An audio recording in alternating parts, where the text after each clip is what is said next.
ప్రైజ్లో దేవుని నామానికి వందనాలు. మీ అందరికీ నా వందనాలండి. ప్రభు మనకి ఈరోజు ఇచ్చిన వాగ్దానం యెషయా గ్రంథము 54వ అధ్యాయము 14వ వచనం. నీవు భయపడనక్కర్లేదు, బాధించేవారు నీకు దూరంగా నుందురు. హల్లెలూయా. దేవుడు ఈరోజు ఈ వాక్యం ద్వారా మనతో మాట్లాడాలనుకుంటున్నారండి. నీవు భయపడనక్కర్లేదు, బాధించేవారు నీకు దూరంగా ఉన్నారు. అవును కదండి. దేవుడు 365 సార్లు బైబిల్ గ్రంథంలో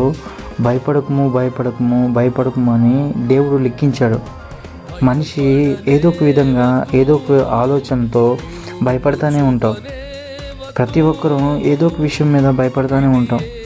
ఏదో వ్యాధుల వల్ల భయమో కానీ, వార్స్ వల్ల, యుద్ధాల వల్ల భయమే కానీ, లేదంటే ఏదైనా పక్కన వారి ఉన్నవారితో కానీ భయమే కానీ, ఉద్యోగంలో భయమే కానీ, సమస్య ఏదో ఒక దాని మీద భయము, కుటుంబపరమైన భయం, ఆర్థికపరమైన భయం, కుటుంబ తిరుగుబాటుపరమైన భయం, ఏదో ఒక భయము మనల్ని వెంటాడుతూ ఉంటుంది. కానీ ఈ భయానికి, ఈ బాధకి ఎవరైతే కారకులు ఉన్నారో, బాధించేవారు ఎవరైతే ఉన్నారో వాళ్ళని ఈరోజు దేవుడు దూరపరచాలనుకుంటున్నారు.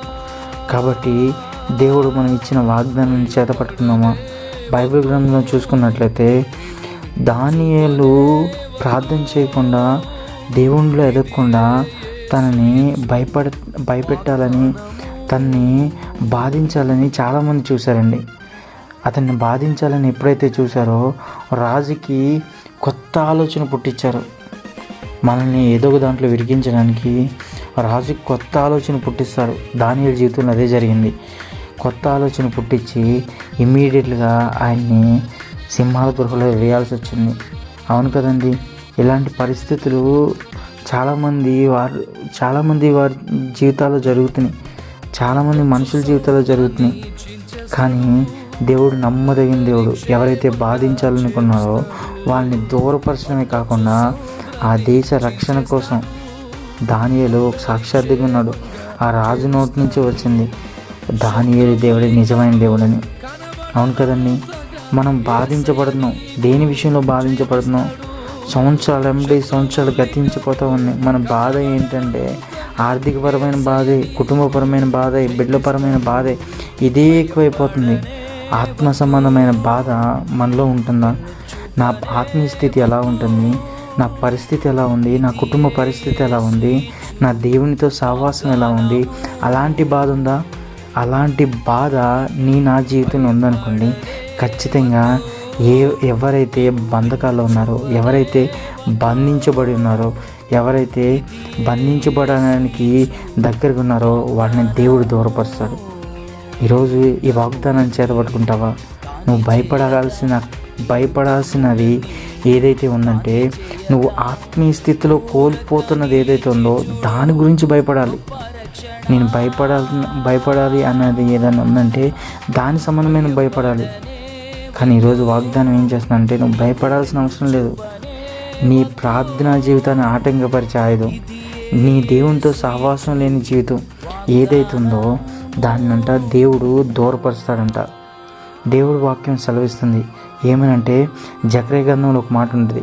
జకర్యా గ్రంథం 9వ అధ్యాయం 8వ వచనంలో ఉంటుంది.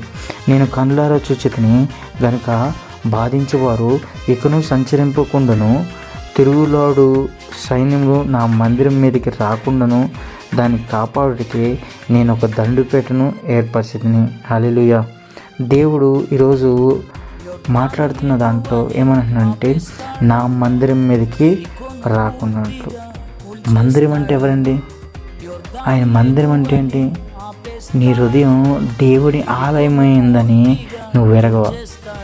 దేవుని వాక్యం సెలవిస్తుంది, నీ హృదయం దేవుని ఆలయం ఉందని నువ్వు ఎరగవా?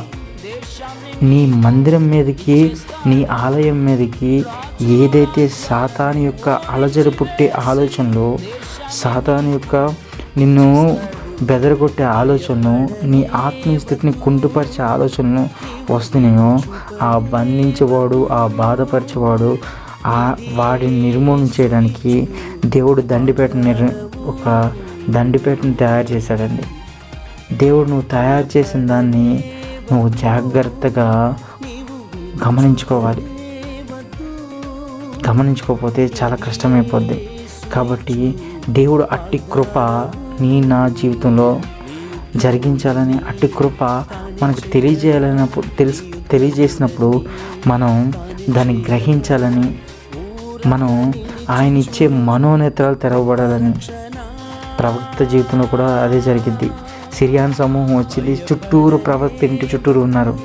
కానీ సేవకుడు మాత్రం సిరియాన్ సమూహాన్ని చూస్తున్నాడు, ప్రవక్త మాత్రం అగ్నిరథాలు చూస్తున్నాడు. ఎప్పుడైతే ప్రవక్త అగ్నిరథాలు చూస్తున్నాడో ఆ సేవకుడు కూడా, అక్కడున్న పరిచయం చేసే ఒక పరిచారికి కూడా దేవుణ్ణి అడిగాడు, ప్రభువా ఈ వ్యక్తి జీవితంలో కనుదృష్టి తెరవు, మనోనేత్రాలు తెరవు, నీ దర్శనం చూసే మనోనేత్రాలు తెరవు అని ప్రార్థన చేసేసరికి తన కంట్లో ఉన్న ఏదైతే పొలుసు ఉందో అది తీయబడింది.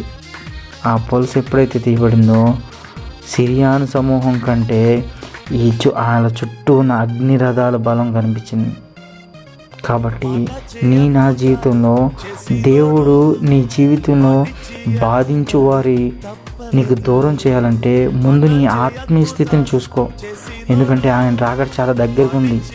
నువ్వు ప్రతిదానికి నిర్లక్ష్యం చేసి, ప్రతిదానికి నీ కుటుంబ సమస్య, నీ బిడ్డల సమస్య, వీటి మీదే నువ్వు డిపెండ్ అయిపోయి దేవునికి ఇంకా ఇంకా ఇంకా దూరం అవుతుంటే దేవుడు నీ జీవితంలో ఇంకా భయాన్ని అలాగే ఉంచుతాడు, తీయడు.